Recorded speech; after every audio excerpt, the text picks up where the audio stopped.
خلينا ننتقل بعد ذلك إلى موضوع آخر، وهو موضوع خاص بأزمة كورونا، وهي أزمة عالمية. في ظل هذه الأزمة تم تنظيم مؤتمر تحت عنوان معا نواجه التحديات التي تواجه الأمن الصحي العالمي. هذا المؤتمر نظمته رابطة مستودع الفكر لطريق الحرير، وكان الأستاذ الدكتور عصام شرف رئيس وزراء مصر الأسبق هو الشخصية العربية الوحيدة التي شاركت في هذا المؤتمر الدولي رفيع المستوى عن طريق الفيديو. دكتور عصام شرف رئيس مجلس وزراء مصر الأسبق هو رئيس مجلس أمناء مؤسسة شرف للتنمية المستدامة، عضو المجلس الاستشاري الدولي لمنظمة مستودع الفكر لطريق الحرير، عضو اللجنة القيادية لشبكة التعاون بين المنظمات غير الحكومية لدول طريق الحرير، عضو المجلس الاستشاري الدولي لمبادرة الحزام والطريق ببكين، الرئيس الشرفي لمعهد كونفوشيوس الدولي. يسعدنا أن يكون معنا دكتور عصام شرف على الهواء عبر الهاتف. أهلا بحضرتك دكتور عصام. اهلا بك يا استاذه تالي. اهلا بك دكتور عصام، يا ريت حضرتك في البدايه تدينا فكره عن هذا المؤتمر. هو في الاول بس قبل ما ابدا طبعا انا بشاركك في تقديم خالص العزاء للشهداء، وانا يمكن كتبت امبارح قلت ان الشهداء دول احياء في السماء، اما اللي قتلوهم فهم موتى على الارض. ربنا يرحمهم، وهم في الحقيقه يعني احنا يمكن عايشين على حسهم. ربنا يرحمهم ويحسن إليهم يا رب، اللهم امين. بالنسبه للمؤتمر طبعا زي ما حضرتك قلتي ان الجهه المنظمه هي رابطه مستودع الفكر طريق الحرير. احب بس ادي خلفيه سريعه. مبادره طريق الحرير الجديد او بنسميها مبادره الحزام والطريق، هي مبادره اطلقها الرئيس الصيني عام 2013 وتعمل كمنصه للتعاون الدولي، يعني من خلالها الدول تقدر تتعاون وتتفاهم سواء بصفة ثنائية أو جماعية.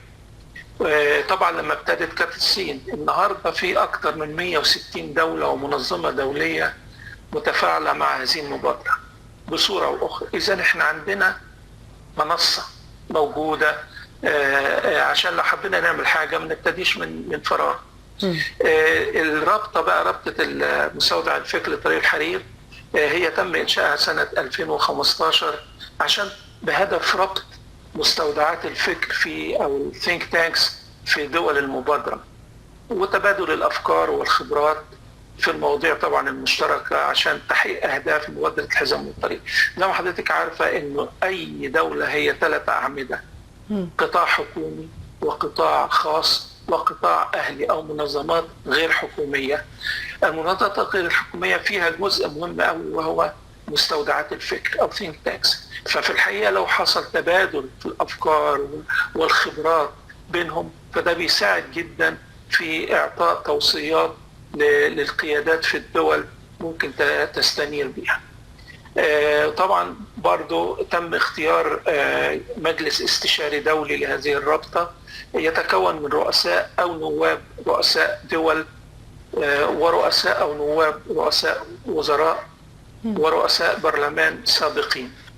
وطبعا أتشرف بكوني أحد أعضاء هذا المجلس الاستشاري.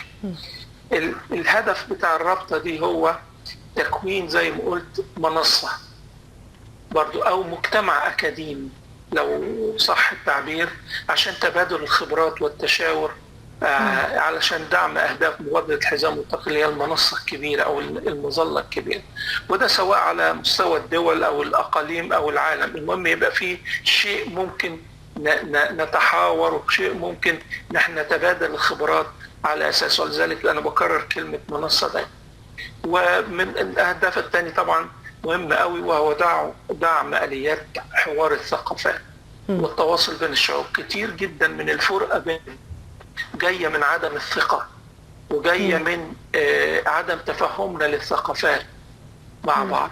فإذا كان هناك حوار الثقافات ده لا يعني إن احنا نلغي الثقافات، بل دايما احنا إنسانية واحدة وثقافات متعددة. إذن هي الرابطة برضه بتوفر مثل هذا الحوار بين الثقافات للدول المختلفة. والرابطة بتعمل آليات العمل بتاعها هي عقد مؤتمرات وندوات طبعا لتحقيق الأهداف، والتشاور المستمر مع قيادات الفكر في العالم. يعني كتير بيتصلوا بينا بصفة شخصية يسألونا أو نبعت أو هكذا كده. أما المؤتمر ده بقى زي ما حضرتك قلت هو أحد هذه الآليات، وبيدور طبعا حوالين وباء كوفيد 19، وهو مؤتمر محدود وبيشمل فقط أعضاء المجلس الاستشاري الدولي اللي أنا اتكلمت عليهم، ولهذا أنا طبعا شاركت فيه. ونظرا للظروف المؤتمر كان بنظام الفيديو زي ما حضرتك ذكرت. أهداف المؤتمر كانت تبادل الأفكار حول تعزيز التعاون الدولي لمواجهة هذا الوباء، لأنه لازم يبقى فيه رؤية عالمية لأن ده وباء عالمي. وبعدين تحليل تأثير الوباء ده مش بس على الصحة، على الشأن الاقتصادي والشأن الاجتماعي وبالعكس، وعلى السلام وعلى التنمية على مستوى العالم. فدي نبذة سريعة عن المؤتمر. تمام. دكتور عصام، كانت بالتأكيد لي كلمة لحضرتك في هذا المؤتمر، وهناك خطاب شكر من السيد جين إكسين سكرتير عام الرابطة لحضرتك ولمقترحات حضرتك إنها حظيت باهتمام كبير وتأثير واسع في هذا المؤتمر. يا ريت حضرتك تدينا ملامح رئيسية لكلمة حضرتك واقتراحاتك في هذا المؤتمر. يعني طبعا الكلمة كانت نظرا لأنه الوقت المحدد ليها قصير، لكن سريعا أقول أن أنا ذكرت في البداية أن احنا أمام خطر يهدد الإنسانية جمعاء، ولذلك المواجهة يجب أن تكون عالمية أيضا، لأنه لا يمكن لدولة وحدها أن تواجه هذا الوباء. احنا العالم متشبك مع بعض، وده السبب ان احنا مرتبطين ومتشابكين. ده سبب انه الوباء انتشر، وبالتالي انه المواجهة يجب طالما هو وباء عالمي يجب ان تكون المواجهة عالمية ايضا. طبعا عشان تكون المواجهة عالمية لازم يكون في وجود آلية عالمية. ما ينفعش ان احنا نقول يلا لازم يبقى في زي ما قلت آلية منصة من خلالها ان احنا نتعامل. اي آلية انا بشوفها محتاجة حاجتين: محتاجة فلسفة عشان تحدد حتميتها، ثم محتاجة منصة زي ما قلت يتم من خلالها التعاون الجماعي بين الدول لمواجهة الوباء. الفلسفة باختصار شديد هي فكرة المصير المشترك والإنسانية الواحدة، لأننا زي ما قلت إحنا متشابكين، وما يحدث في مكان ممكن يؤثر في باقي العالم. المثال اللي دايما بأضربه هو مثال الأزمة المالية سنة 2008 اللي ابتدى بشركات صغيرة في أمريكا ثم أثر على العالم كله، وفي 36 مليون واحد فقدوا وظائفهم، وخسائر أعتقد في حدود ما يقرب من 20 تريليون دولار وهكذا. إذا احنا ما نقدرش أبدا إن احنا ننكر إن مصيرنا مشترك ومفيش حد هينجو لوحده. والفلسفة دي في الحقيقة هي في قلب مبادرة الحزام والطريق. طبعا مفيش وقت ندخل فيها بالتفصيل، لكن الفلسفة دي هي اللي بيقوم عليها مبادرة الحزام والطريق اللي أعلنها الرئيس الصيني في 2013، وأيضا الأمم المتحدة في جلستها في الجمعية العمومية عام 2018 أكدت على أهمية هذه الفلسفة، هي فكرة مجتمع له مصير مشترك.